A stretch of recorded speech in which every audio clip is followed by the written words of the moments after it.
Hey guys, welcome back to food photo. ఈరోజు నేను మా తమ్ముడు మన గుంటూరులోని బాగా ఫేమస్ అయిన వంకాయ బజ్జీ తినడానికైతే వచ్చేసాము. సో ఈ ఫేమస్ అయిన వంకాయ బజ్జీ ఎక్కడుందంటే పట్టాభిపురంలో వివేకానంద స్టాట్యూ ఆపోజిట్, అలాగే రిత్విక సూపర్ స్పెషాలిటీ హాస్పిటల్ పక్కనే ఉండిద్ది ఈ బండి. నేనైతే ఫస్ట్ టైం ఒక 10 years బ్యాక్ ఈ బజ్జీ తిన్నాను. సో అప్పుడు ఒక బజ్జీ కాస్ట్ వచ్చి 10 rupees అండ్ ఇప్పుడు 30 rupees.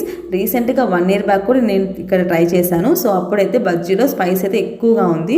సో ఇప్పుడైతే ఎలా ఉందో ట్రై చేద్దాం రండి.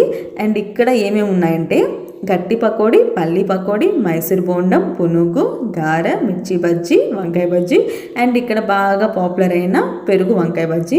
మేమైతే ఇక్కడ పెరుగు వంకాయ బజ్జీతో పాటు ఒక ప్లేట్ మైసూర్ బోండం అలాగే ఒక ప్లేట్ పునుగు ట్రై చేసాం.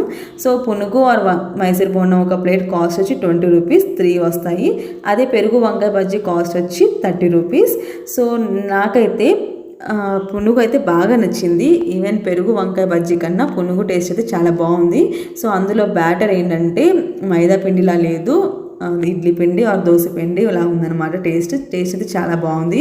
సో మేమైతే ఫస్ట్ 2 వంకాయ బజ్జీలు తీసుకున్నాము. సో వాళ్ళైతే ఫస్ట్ వంకాయ బజ్జీ కట్ చేసి దాని మీద రెడ్ చట్నీ వేసి అలాగే ఆనియన్స్ పెరుగుతో గార్నిష్ చేసి అయితే ఇచ్చారు.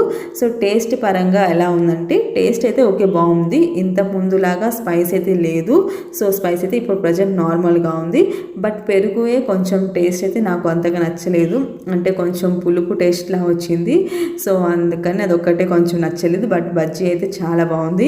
సో మీలో కూడా ఆల్రెడీ ఇక్కడ చాలామంది ట్రై చేసే ఉంటారు కదా. సో ఎవరైతే ఇక్కడ ట్రై చేశారో మీకు టేస్ట్ ఎలా అనిపించిందో చెప్పండి. సో ఇంకా ఇలాంటి వీడియోస్ కోసం మా ఛానల్ అయితే సబ్స్క్రైబ్ చేసుకోండి. సో ఇంకా గుంటూరులో ఏవైతే ఫేమస్ ఫుడ్స్ మీకు తెలుస్తాయో సో అవన్నీ కమెంట్ చేయండి. నేను నెక్స్ట్ టైం తప్పకుండా ట్రై చేస్తాను.